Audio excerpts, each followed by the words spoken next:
Kalau kamu berdoa itu yang tadarruk. Tadarruk itu ya yang sangat sopan, wakuf ya secara diam-diam atau secara enggak berlebihan. Terus hanya ayat innahu la yuhibbul mu'tadin. Allah itu tidak suka orang yang melewati batas. Itu termasuk melewati batas dalam doa karena ada unsur mendikte Allah. Saya memberi contoh tadi. Misalnya kita sebagai cowok berdoa, ya Allah saya ingin punya istri cantik, solihah, nasabnya baik, gak pernah cerewet, gak pernah apa. Itu kan nanti nyarinya juga susah. Nanti kalau Allah menjabatkan itu adanya di surga, ning donya ora payu rabi, kira-kira. Nah itu sudah berlebihan. Terus kalau ada ulama mengatakan doa itu mukhul ibadah, itu maksudnya gini, doa itu bukti kita minta, minta itu bukti kita lemah. Dan merasa lemah itu sudah bagian dari ibadah. Makanya masyhur itu syairnya Abdul Al-Haddad itu. Fadu'ai wabdihali dalilun li fiftikori itu. Jadi saya berdoa itu hanya sebagai bukti saya butuh Allah. Saya sendiri tidak punya kepentingan mustajab apa enggak. Jadi wali-wali yang mengatakan doa itu mukhul ibadah sebetulnya itu malah wali-wali yang dari awal enggak kelintas disembadani apa enggak. Butuhnya dia itu menunjukkan bahwa saya ini lemah. Buktinya posisinya minta. Itu yang dimaksud mukhul ibadah. Tapi kalau kita berdoa terus posisi kita protes, katanya kamu baik ya Allah, engkau baik, ternyata enggak juga. Buktinya semua doa saya enggak kamu kabulkan. Wah, ini malah doa kriminal. Jadi yang dimaksud mukhul ibadah itu doa itu bukti minta. Minta itu bukti lemah. Makanya ada syairnya Abdul Al-Haddad maksud fadu'a ibabdihali dalilun li fiftikor. Jadi saya minta engkau ya Allah itu bukti saya butuh.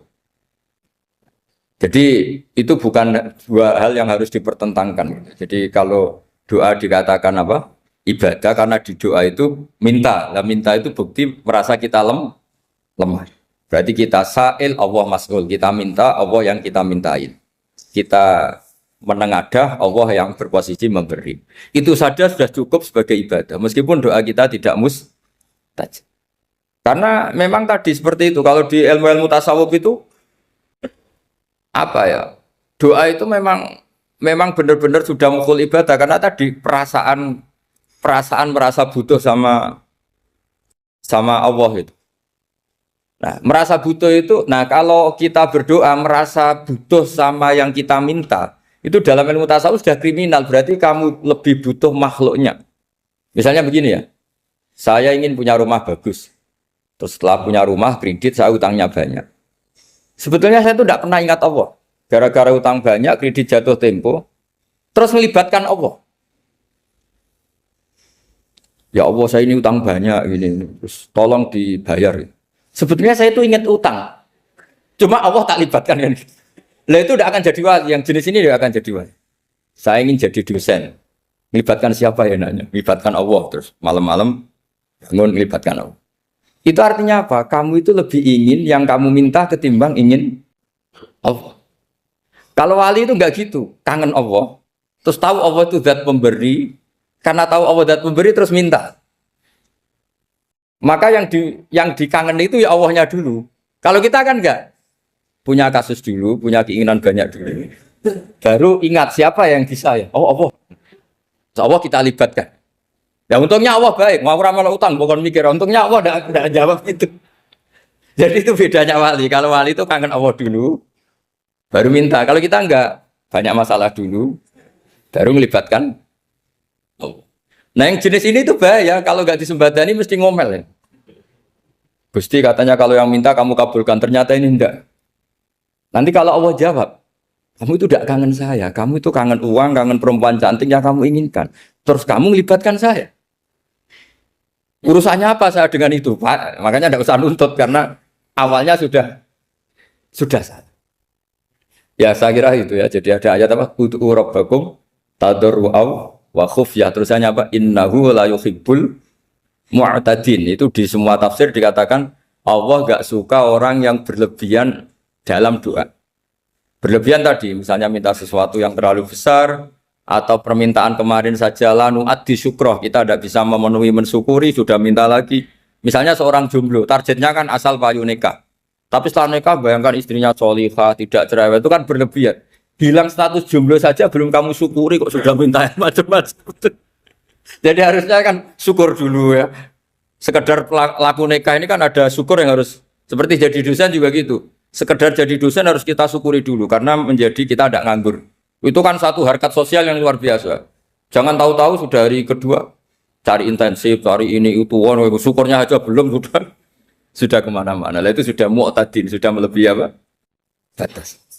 Ya saya kira. Jadi begini ya masalah pendidikan ya. Kalau saya jawab pakai ilmu hakikat saja karena ini keahlian saya.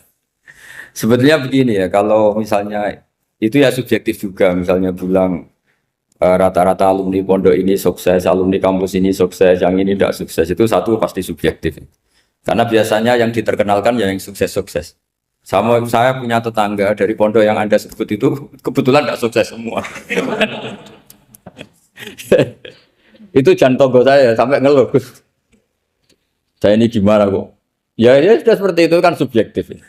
Tapi menyangkut pendidikan itu begini ya, menyangkut hasil dari pendidikan itu. Andai kan kita bicara ilmu hakikat, misalnya kita mondok itu, mondok kemudian jadi orang miskin, jadi orang yang menurut orang banyak tidak berguna di masyarakat. Ternyata kita ini orang yang kelihatannya tidak punya karir, tapi kalau malam sujud sama Allah, punya anak niat memperbanyak orang sujud, terus punya ibu yang sakit-sakitan kita rawat. Meskipun kita tidak jadi dosen, tidak jadi menteri. Tapi indah Allah itu luar biasa karena berstatus ngerawat ibu, ngerawat anak, ngerawat istri. Nah Islam itu datang dengan jargon-jargon seperti itu. Sehingga Nabi kalau muji itu ada Uwais Al-Qarni, ini orang yang luar biasa. Ternyata dia itu punya ibu lumpuh yang kalau kemana-mana harus digendong. Ketika tetangga-tetangganya berhasil sowan Rasulullah itu Uwais Al-Qarni tidak bisa. Karena setiap ibunya dipamitin mau sowan ke Rasulullah itu sama ibunya nggak boleh. Tapi apa yang terjadi? Justru dipuji-puji Nabi sebaik-baiknya kurun. Kurun itu waktu adalah kurun yang ada Uwais Al-Qarni. Saya punya teman, ini kisah nyata, saya berkali-kali ngisi ngaji di komunitas ulama. Ini mungkin tidak bagus untuk kampus, tapi harus saya utarakan supaya ya kita evaluasi. Saya bilang gini, saya ini jadi kiai itu sering iri sama orang goblok. Orang goblok itu barokah kata saya gitu. Itu kiai-kiai kaget semua karena saya bilang orang goblok itu barokah. Saya beri contoh gini, misalnya saya pinter, terjuara MTQ, juara hafal Quran atau juara baca Quran secara tartil. Ujung-ujungnya saya dapat hadiah umroh atau apalah, atau hadiah rumah atau apa. Pertanyaannya adalah mendapat. Saya ulang lagi, mendapat. Sementara ada santri yang bodoh, gara-gara bodoh itu dosen UI yang enggak, jadi kiai yang enggak, akhirnya dia jadi bekerja di Korea. Barokahnya bodoh tadi. Karena di Korea melihat orang ateis, akhirnya dia kepikiran bikin masjid. Sebagian gajinya disumbangkan untuk masjid. Ini bodoh pendiri masjid. Tapi kita gara-gara dosen dakwah di masjid, ini pinter dapat uang dari masjid. Nah ini bukan nyindir, ini biasa saja. Ini maksud saya. Maksud saya, kamu jangan ngabaikan hidup.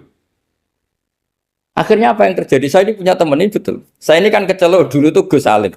Nasib saya di mana-mana dihormati. Kadang saya merasa dosa. Kok dihormati? Saya punya teman, dulu gobloknya minta ampun sekolah, sekelas maksudnya. Gobloknya, soalnya gobloknya harus disepakati. Sudah. Iya, goblok mujma'alah kira-kira. Singkat cerita, dia itu hidup di pedalaman Kalimantan, sekitar tahun 92. Dulu kan biasalah di dalam hutan itu pasti ada penebangan hutan macam. Dia ada bosnya, yang jelas dia ada bosnya. Saya yakin juga agak kriminal. Karena dia tidak yang illegal logging. Pokoknya ditakdir dia hidup di tengah hutan. Ikut orang. Setelah itu dulu nggak ada HP. Sering kirim surat ke saya, Gus, saya ini hidup di tengah hutan. Tapi saya ini Muslim pernah mondok. Kalau nggak bikin Jumat itu nggak enak. Bikinlah dia Jumatan. Nah karena dia pernah ngaji fikih Syafi'i, kalau Jumatan nggak ada orang 40 itu harusnya zuhur tidak Jumatan. Tapi orang yang kerja di situ tidak mau. Wong dino Jumat kok zuhuran loh Pak. Kalau dino Jumat ya Jumatan ya. Tanya saya, Gus itu kalau ada kaulnya enggak supaya Jumatan ndak orang 40 sah. Singkat cerita dia lama-lama jadi pendiri masjid di situ. Dia punya sedikit gaji ya dipakai masjid, punya sedikit tanah diwakafkan untuk masjid. Artinya apa? Indawa ini banyak orang bodoh, ternyata di komunitasnya dia muassis, pendiri, pemberi. Sementara kita yang kecelok pinter, dapat umroh, dapat bonus. Kira-kira nanti kita ketemu Allah. Kamu pernah nyumbang Islam apa? Yang bodoh jawab, oh nate Gusti bikin masjid di pedalaman. Kita yang pinter. Kayaknya kalau memberi enggak lah Gusti. Reputasinya mendapat. Ketika Nabi memenangkan perang Badar, itu ada Asra Badrin, tawanan-tawanan perang Badar. Nabi suka musyawarah, suka rembukan. Ya Abu Bakrin, menurut kamu tawanan ini diapakan? Kata Abu Bakar, hum asyiratuka. Mereka itu keluarga engkau, orang-orang Quraisy. Ya dibebaskan saja. Pakai tebusan. Nanti uang itu kita kelola supaya jadi penguat Islam. Dan orang-orang ini merasa utang jasa karena harusnya dibunuh, tapi kita bebaskan. Terus tanya, bagaimana kamu ya Umar menurut kamu? Kata Umar, ini kan orang-orang yang dulu ingin bunuh kamu. Yang ingin menghabisi jenengan, ingin dan sudah ngusir jenengan. Ya setelah ketangkap ya dibunuh, kok repot.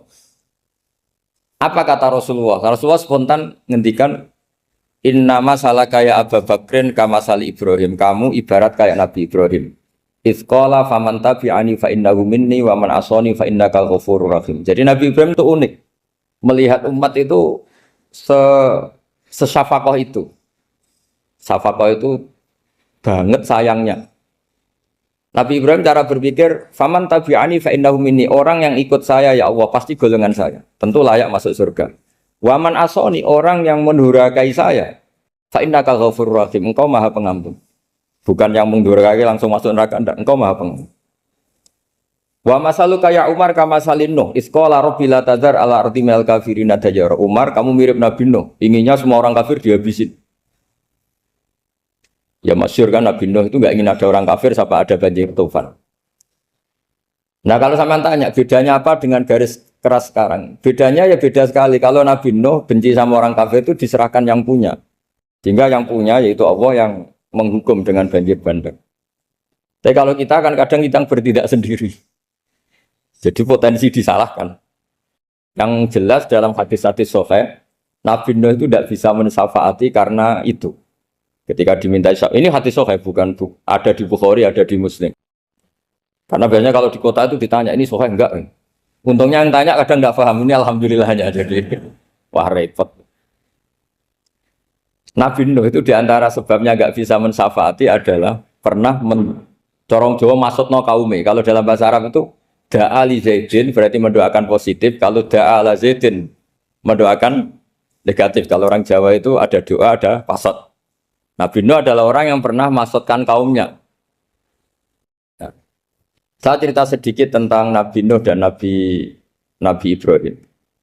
Nabi Ibrahim dianggap tadi cerminannya Abu Bakar, dianggap niru Ibrahim, cerminannya Umar, dianggap niru Nabi siapa? Nabi Nuh. Lalu kalau sampean tanya, bedanya gimana? Begini logikanya. Kita mengkaji secara akademik begini. Ada ulama besar namanya Abdul Hasan Asyadzili, itu masyhur di Indonesia menjadi Thariqah Asyadziliyah. Terus ada seorang muridnya minta gini, ya Abdul Hasan Asyadzili, tolong saya dikasih ijazah supaya saya tidak pernah maksiat di bumi ini. Karena saya takut sama Allah, kalau saya maksiat itu merasa tidak nyaman dengan Allah. Abdul Hasan Asyadzili ini malah marah besar. Atuhibbu alla tadhharu maghfiratu. Kalau kamu tidak pernah maksiat, berarti kamu suka maghfirahnya Allah Ta'ala itu tidak kelihatan. Karena tidak ada yang maksiat. Tapi bukan dukung kamu yang tidak. Ini cerita ilmiah. Tapi kalau Said Abdul Al-Haddad, itu kebalikannya. Ada orang fasik gitu, hidup berkeliaran, mengganggu masyarakat, ganggu ketertiban agama. Ada kiai atau siapa gitu mendoakan supaya tobat atau dikasih panjang umur supaya nanti bisa tobat. Itu beliau, Said Abdul Al-Haddad marah besar. Man da'a li fasikin bil baqa faqad ahabba ayyusawahu fi ardi. Orang yang mendoakan orang fasik hidup berarti dia suka Allah dimaksiati di buminya. Jadi akhirnya jadi kutub besar, yang satu Sadziliyah, yang satu Haddadi. Kenapa ya? Karena tadi yang satu cerminan Nabi Isa, yang satu cerminan Nabi Yahya.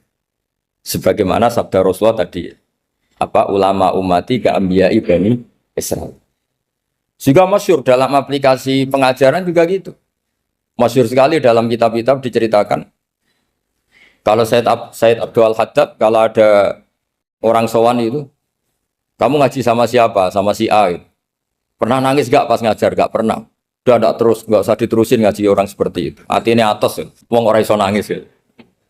Tapi kalau Abu Hasan Asadili kebalikan, kamu ngaji sama siapa? Sama si A. Pernah tertawa enggak kalau ngaji? Enggak pernah. Udah, enggak usah ngaji sama orang itu. Orang enggak bisa syukur. jadi itu manhaj besar. Nah akhirnya orang-orang kayak kita ini enggak jelas semua. Nangis ya bisa, syukur, guyu ya bisa.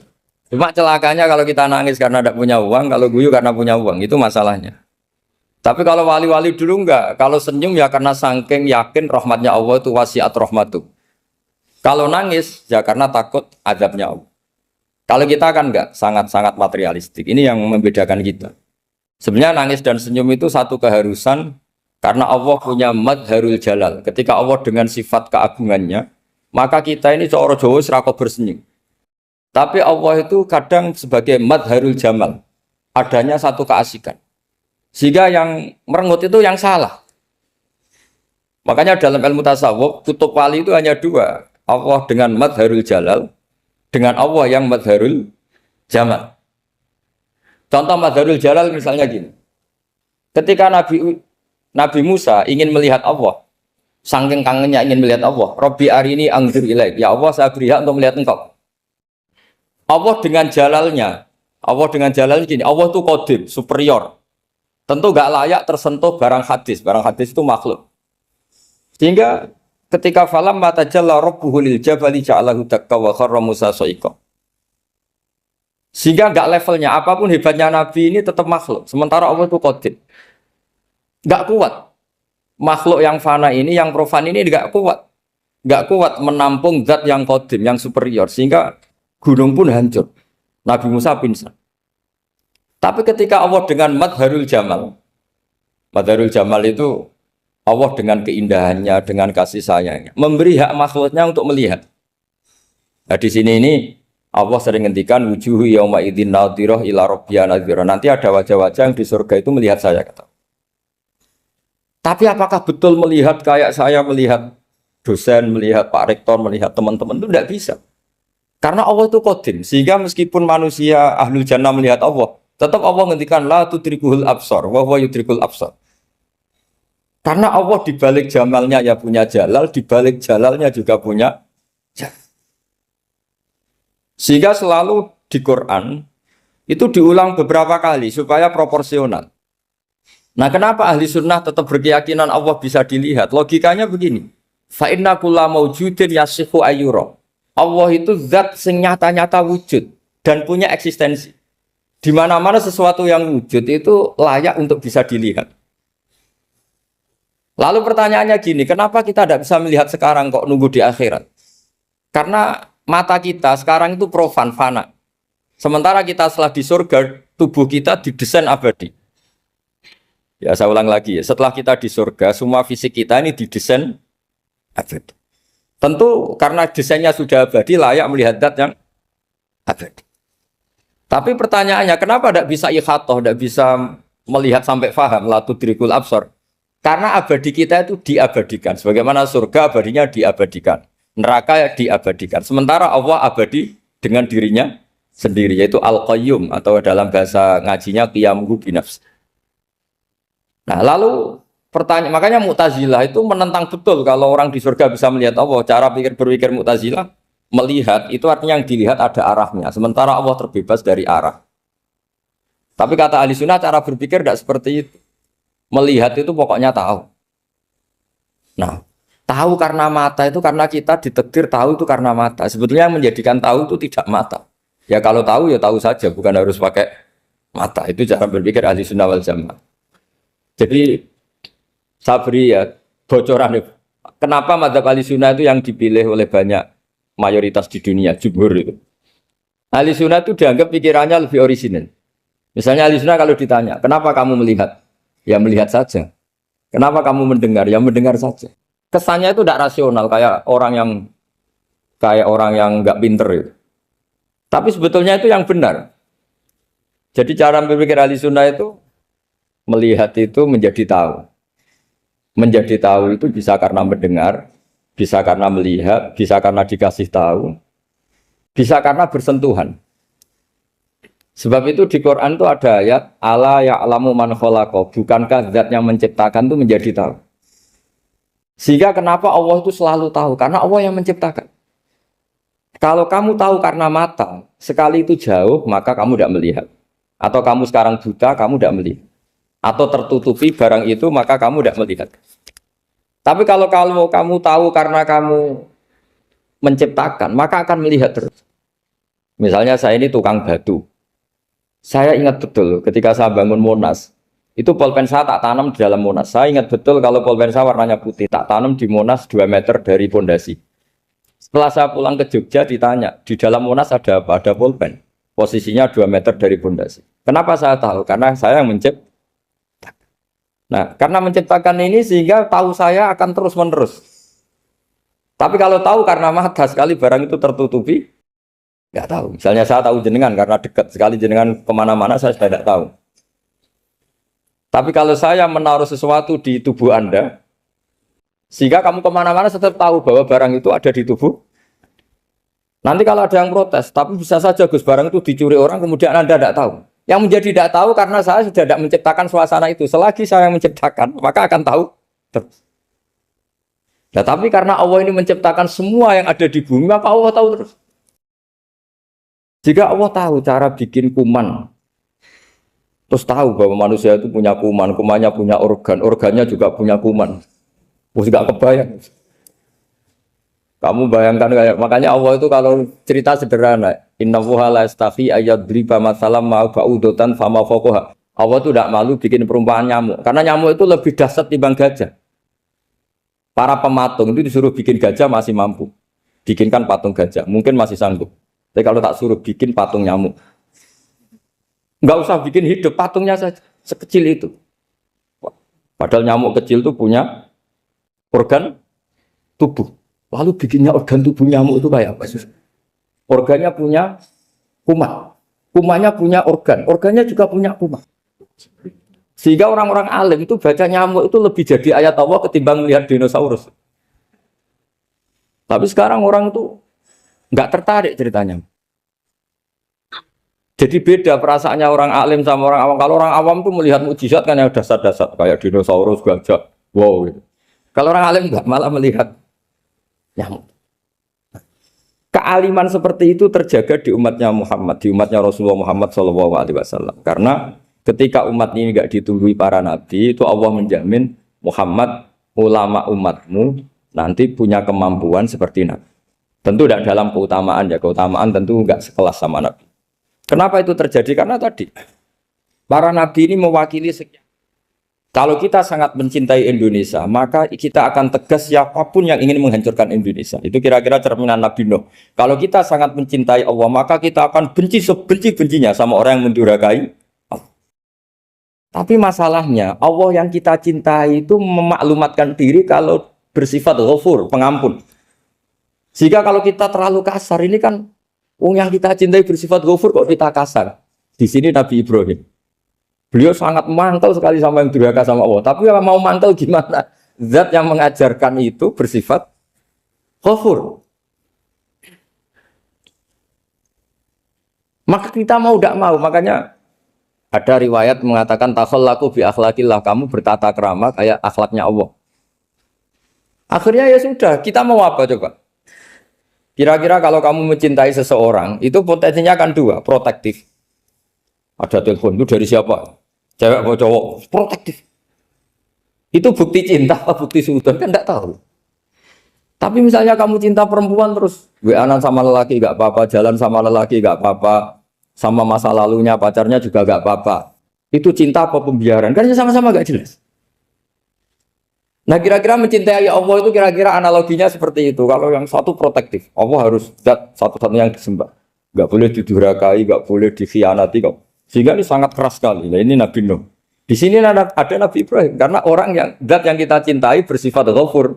Jika kalau kita terlalu tegas beda dengan sifatnya Allah yang bersifat ghafur. Nah umatnya Nabi seperti itu mulai dulu. Ada yang moderat, ada yang keras, ada yang setengah keras, setengah moderat. Ada yang ngambil sikap, oh udah mangan turu, ngenteni mati. Itu lebih baik itu timbang punya ijtihad tapi gak jelas, mendingan Itu ada riwayatnya, suatu saat ibadah akhir umatku terbaik adalah tidur. Maksudnya tidur itu gak ngambil sikap, masyhur itu. Saya beri riwayat yang ada di Bukhari Muslim. Satakunu fitanun al-qa'id fiha khairun nal qa'im wal qa'in fiha khairun nal masyi wal masyi fiha khairun nasai. Nanti di akhir zaman itu banyak fitnah. Kata Rasulullah, yang duduk lebih baik ketimbang yang berdiri. Yang berdiri lebih baik ketimbang yang jalan. Yang jalan biasa lebih baik ketimbang yang jalan bergegas. Man tasyarrafa laha tastasrifu. Fitnah itu adalah siapa yang terlibat maka akan semakin parah. Sehingga semenjak itu ulama berpikir nanti di akhir zaman kalau ada fitnah, itu sebaiknya orang ngambil sikap sepasif-pasifnya. Secuek-cueknya. Jadi semua syurahul hadis sepakat makna hadis ini apa? Orang disuruh sikap secuek-cuek. Misalnya pilihan presiden, contoh kecil pilihan presiden. Mungkin para intelektual nggak merasa, tapi kalau ulama itu cara berpikir beda. Pilihan presiden, kamu fanatik milih A, yang satu fanatik milih B. Ya presiden atau bupati atau gubernur. Terus yang satu bilang gini, wah kalau nggak di presiden A, nggak di bupati A, nggak di gubernur A, negara ini rusak. Mungkin betul dari segi jejak rekamnya A ini bagus. Tapi pertanyaannya secara tauhid, bagaimana Anda menggantungkan kesejahteraan sama makhluk? Kamu nggak pernah terusik begitu kan para intelektual? Itu kan melukai. Bagaimana mungkin Anda menggantungkan kesejahteraan dengan seorang makhluk? Wah kalau di presiden A pasti Indonesia makmur, kalau bupati A pasti Sleman makmur, pasti Bantul makmur. Nah, bagaimana mungkin makhluk yang sedang soleh kamu pastikan selalu soleh? Wong dia makhluk bisa beru. Sementara yang B misalnya fasik, wah kalau dipimpin B pasti rusak negara. Bagaimana kamu pastikan B yang fasik selalu fasik? Dia saja dia husnul Fatimah, yang fasik pas mimpin jadi soleh, yang soleh pas mimpin jadi fasik. Akhirnya ulama karena tahu sifat manusia itu baru badan kendali di tangan Allah. Sikapnya nggak jelas. Saya ini termasuk orang yang terkenal nggak jelas. Karena kalau ditanya, Gus sampai pilih presiden mana, bakti mana? Sanut pangeran sing dadi aku loyal. Wah, anut pangeran yo kacau. Wah, luwih kacau menan anut pangeran kata saya. Ini kan sudah tidak sambung karena pikirannya ulama. Memang nggak beda, cara berpikir ulama itu beda. Bahkan bapak saya itu kalau didik saya itu begini. Kalau meseli saya atau ngirim saya dulu itu kan pakai mesel. Ini uang kamu 500.000 untuk kamu. Mesti ditambahi 100.000 ini untuk buat jajan sama teman-teman. Mesti ada uang pokok, ada uang sedekah. Dulu saya sering tanya, kenapa bapak sangat menghormati teman-teman saya? Kata bapak, kowe mondok aku ra iso nyukupi, sing iso nyukupi ya kanca-kanca. Ternyata betul, rata-rata anak kuliah atau anak mondok, uang pribadinya kan 8 hari dari dikirim sudah habis. Berarti kan masih 22 hari, kok bisa hidup itu kan barokahnya teman-teman itu. Malah yang agak beling itu 1 hari sudah habis, berarti ada 29 yang bergantung sana-sini. Sehingga Nabi dulu cara ngendikan itu unik. Kata Nabi, da'un nasa yarzuqu wahu ba'duhum ba'duh. Menusau barnawa, enggak saling memberi rezeki. Ketika ada collab, Medina itu pernah kolab, terus sekarang pernah defisit. Beberapa pakar ekonomi datang ke Rasulullah, ya Rasulullah, sa'ir, tolong dikasih harga standar. Tapi apa jawabannya Nabi? La tusa'iru fa inna Allaha huwal musa'ir. Kamu jangan kasih harga, Allah sendiri yang menentukan harga itu. Terus kata Nabi, kenapa engkau begitu ya Rasulullah? Ini negara harus ditentukan harga karena gini-gini. Kata Nabi, saya tidak ingin ketemu Allah dalam keadaan dolim. Tapi ini tentu di teori ilmu modern ini masalah. Tapi menurut orang modern. Tapi kalau menurut ilmu hakikat itu nggak akan masalah. Misalnya, kenapa Nabi tidak menentukan harga dalam keadaan negara seperti itu? Jawabannya pakar-pakar hakikat. Ya saya ulang lagi pakar-pakar hakikat. Begini, misalnya ada orang menimbun supaya nanti harganya mahal. Terus ditimbun terus sampai nunggu harganya mahal. Lama-lama dia sadar kalau timbunannya nggak ada gunanya karena ternyata orang nggak beli. Nah, ketika orang nggak punya kemampuan beli, yang menimbun juga nggak punya uang. Nah, tapi kalau sampean tanya, tapi Gus nak tuku barang pokok kan kita mati karena kehabisan stok. Itu masalah tauhid Anda. Bagaimana mungkin kamu bayangkan seorang makhluk tidak bisa hidup atau nggak dapat rezeki? Nabi itu orang yang sampai ke derajat hakikat, dari tidak pernah bayangkan gitu. Salah sampean jadi orang yang tauhidnya masalah. Sehingga terus bayangkan, wah kalau negara ini kayak, wah kita makan apa? Kalau negara nggak stabil, wah kita gimana? Itu tidak bisa seperti itu. Dulu ketika kita dijajah Belanda, itu kiai-kiai kita, Mbah Hasyim Asy'ari, Mbah Ahmad Dahlan, mondoknya di Mekah. Sampai alim alama, dua beliau, Mbah Hasyim sama Mbah Ahmad Dahlan itu ngajinya sama-sama Syekh Khotib Minangkabau. Cuma Mbah Hasyim lebih menekuni ke Syekh Mahfud Termas, yang satu menekuni Syekh Khotib Minangkabau. Jadi dua beliau itu ngaji di guru yang sama. Mbah saya, buyut saya itu ya sudah mondok Mekah. Zaman dijajah Belanda. Sekarang kita agak dijajah, agak mondok di sana. Buyut saya itu zaman itu sudah haji. Buyut kelima saya. Itu dulu kalau ingin cari tempat yang teduh, itu masuk ke gua. Itu masuk gua itu hanya kepalanya saja. Kakinya masih di luar. Karena gua di Arab tidak seperti gua di sini. Kalau gua di sini kan orang bisa masuk semua. Kalau gua Arab kan hanya celah-celah batu-batu besar.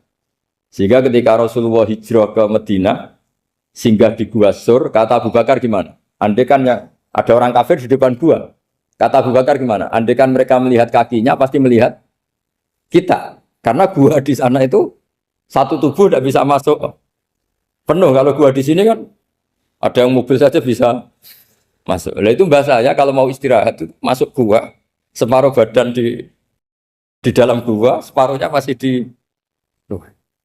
Nah sekarang terus kita bilang, wah kalau kita negara tidak stabil, kita haji kemana dulu zaman dijajah Belanda ya kita.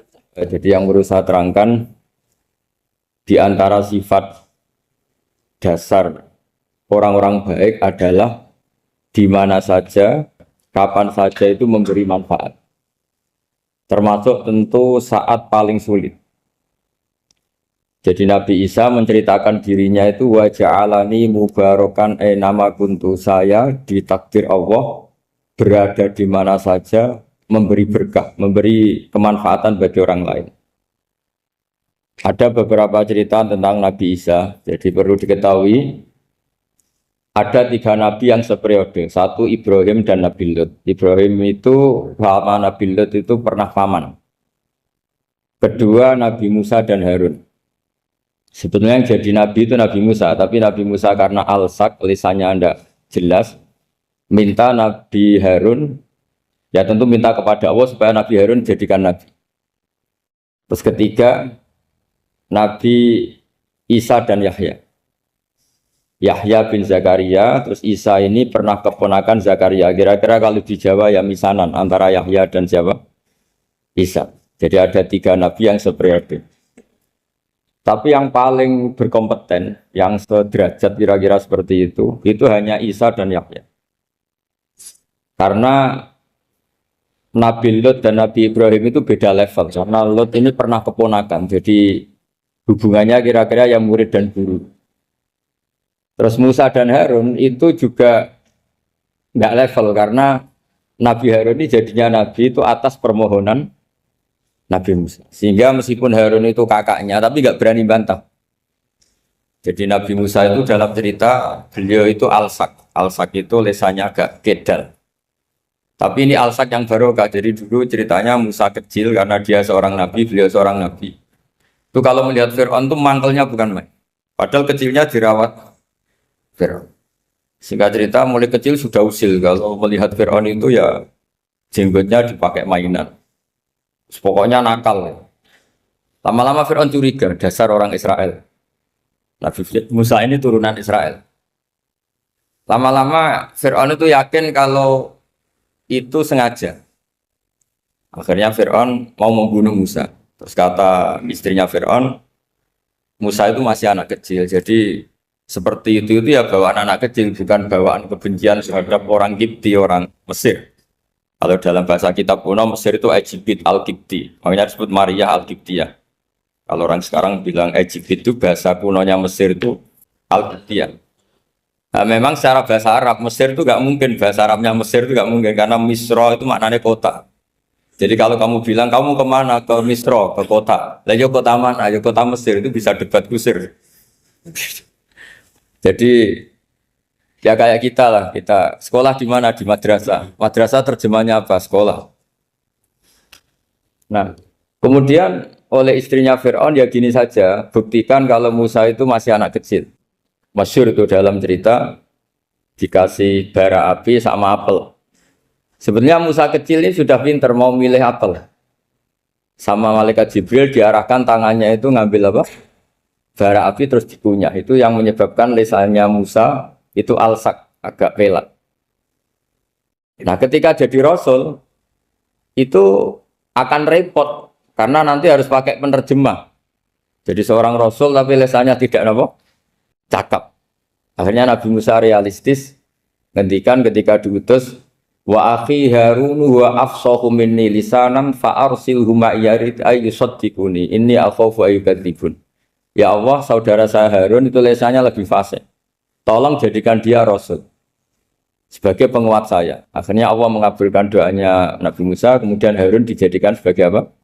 Rasul. Sehingga meskipun satu angkatan, Harun dan Musa ini enggak level. Artinya enggak level itu ya Harun yang takut Musa. Terus ketiga ini Nabi Yahya dan Nabi Isa. Ini umurnya ya seangkatan, kecerdasannya, jadi nabinya sama-sama mulai kecil. Kita tahu Nabi Yahya termasuk yang diberi khitab Allah, ya Yahya khudil kitab biquwwah wa atainahu hukma sobiyya. Yahya berpeganglah kitab secara kuat dan dia saya kasih kenabian ketika kecil. Sama dengan Nabi Isa yang disebut wa yukallimun nasa fil mahdi wa kahla. Sehingga karena selevel dua nabi ini menjadi figur besar dalam manhaj, dalam metode dakwah. Dua, karena masih misanan tadi, kalau Jawa kira-kira mirip misanan. Dua nabi ini kalau memilih satu kampung, itu kalau Nabi Yahya, itu milih kalau singgah di satu kampung, Nabi Yahya mesti tanya, orang sini yang paling soleh siapa, yang paling baik siapa. Ya terus singgah atau nginap di rumahnya orang baik tadi. Tapi kalau Nabi Isa enggak, orang sini yang nakal siapa, yang paling beling siapa. Terus Nabi Isa singgah di situ. Akhirnya ada pertanyaan dari Nabi Yahya, lima tanzilu ala syirarin nas. Kenapa kamu selalu singgah di orang-orang nakal? Syiror itu orang-orang nakal. Masyhur itu Nabi Isa menjawab, ana tabibun udawil mardo. Di mana-mana Nabi itu ibarat seorang dokter, kerjaannya tentu menyembuhkan orang-orang yang apa? Sakit. Jadi dua nabi ini sering berdebat, tentu debat yang baik. Dan itu menjadi cara Jawa itu punjeri ilmu. Jadi manhaj ilmu besar antara Yahya dan Isa. Begitu juga Nabi Yahya itu kelihatan agak rileks, panik, saking takutnya sama Allah. Kalau Nabi Isa itu rileks, pokoknya kumpul orang-orang nakal itu ya rileks. Akhirnya ada dua pertanyaan sekaligus nanti jadi dua manhaj. Kenapa kamu sering sering kalau bahasa Arab itu abasa ya. Terus yang Nabi Yahya balik bertanya, kenapa kamu sering senyum, sering tertawa? Kenapa memangnya? Terus ka'annaka ta'manu mimakrillah, kamu sering senyum kayak kami sudah terbebas dari azab Allah, dari ditegur Allah, seakan-akan kamu orang paling benar yang enggak akan salah. Nabi Isa balik tanya, sama kamu sering masam, sering merem, ka'annaka taqnatu rahmatillah, seakan-akan kamu putus asa dari rahmatnya Allah. Sehingga kemudian itu jadi manhaj besar. Kalau terlalu senyum, ya dianggap orang yang kayak nggak punya perasaan dosa. Tapi kalau terlalu masam, terlalu merenggut, seakan-akan rahmat Allah itu terbatas. Sehingga seakan-akan Allah itu rahmatnya nggak cukup lah untuk mengelola manusia ini. Sehingga itu jadi metode besar yang masyhur itu dalam sebuah hadis Nabi ngendikan, ulama ummati ka anbiya Bani Israil. Ulama umatku itu kapasitasnya atau fungsinya atau manfaatnya setingkat nabi-nabi Bani Israil. Karena ketika umat ini enggak ditunggui para nabi setelah Rasulullah SAW, itu yang nunggui hanya ulama. Tapi ulama ini sudah cukup mewakili para nabi Bani Israil. Dan banyak syurrahul hadis, para menyarah hadis mensarahkan Nabi tidak ngendikan ulama ummati kamisli seperti saya, tapi ka'ambiyai Bani Israel, bagaimana nabi-nabi Bani Israel. Nabi Bani Israel itu macam-macam. Termasuk ada yang tidak nikah, yaitu yang bernama Yahya dan Isa. Delala umatnya Nabi itu ada orang alim alamah yang ilmunya melegenda, yaitu namanya Imam Nawawi. Itu tidak nikah. Sampai kabudut.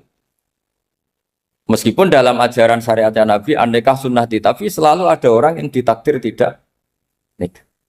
Karena masyhul, karena sibuk ngurus ilmu. Bukan karena tidak laku, yang jelas itu bukan karena tidak laku. Imam Nawawi itu ganteng, orangnya ya normal, tapi karena sibuk nulis, beliau sampai kabudut itu tidak nikah. Imam Sibawayh itu suka sekali sama ilmu, menjadi istri utamanya ya ilmu. Dia ganteng, Sibawayh itu maknanya tuh apel, dia ganteng sekali, sampai banyak cewek yang senang. Akhirnya dia nikah.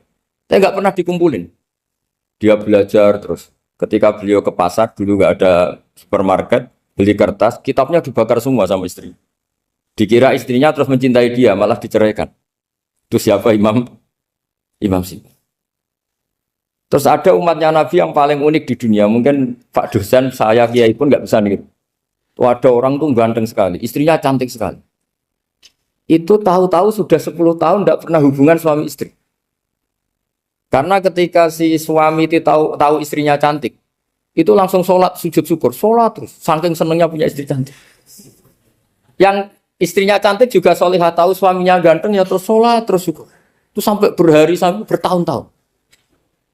Terus ketika ketemu, cocokan, dek kita sudah nikah berapa? Terus dilihat, kayaknya sudah 10 tahun, tapi tidak pernah hubungan.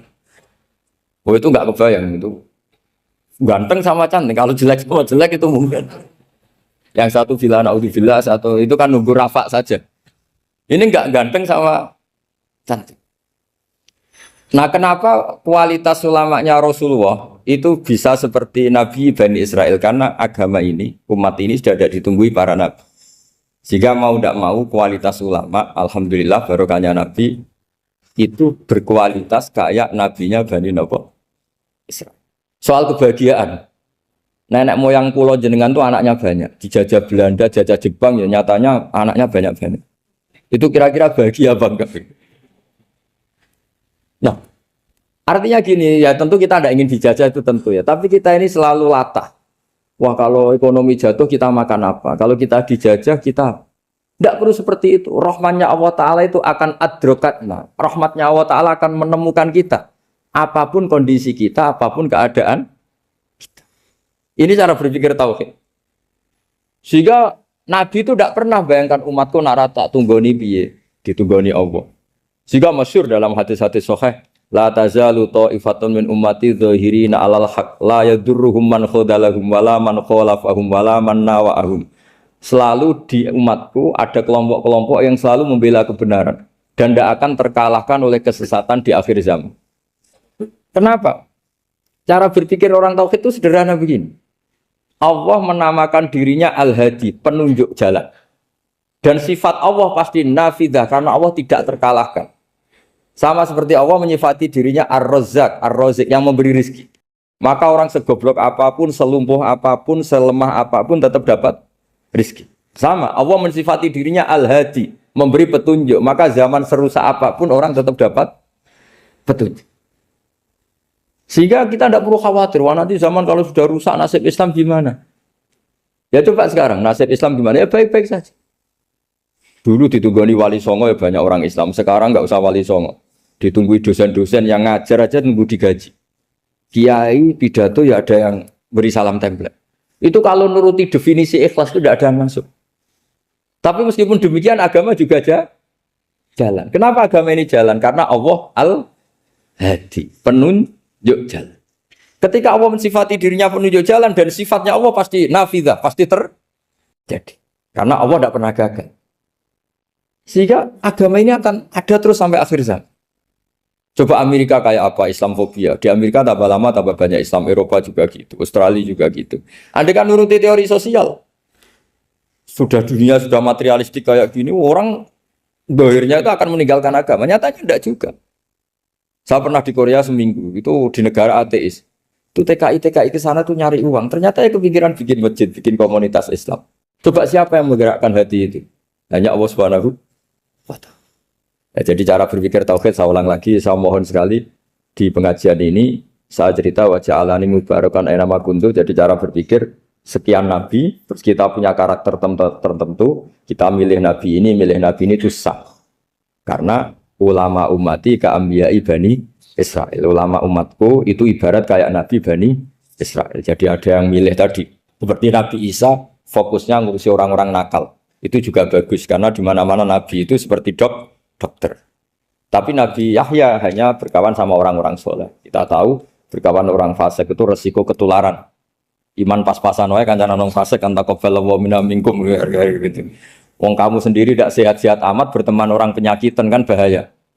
Tapi kalau kamu sebagai dokter kok hanya berteman orang sehat, lalu kamu apa? Penelitiannya gimana? Masa saya dokter spesialis pernah penelitian, semua orang sehat saya pernah saya teliti. Itu dokter aneh apa enggak?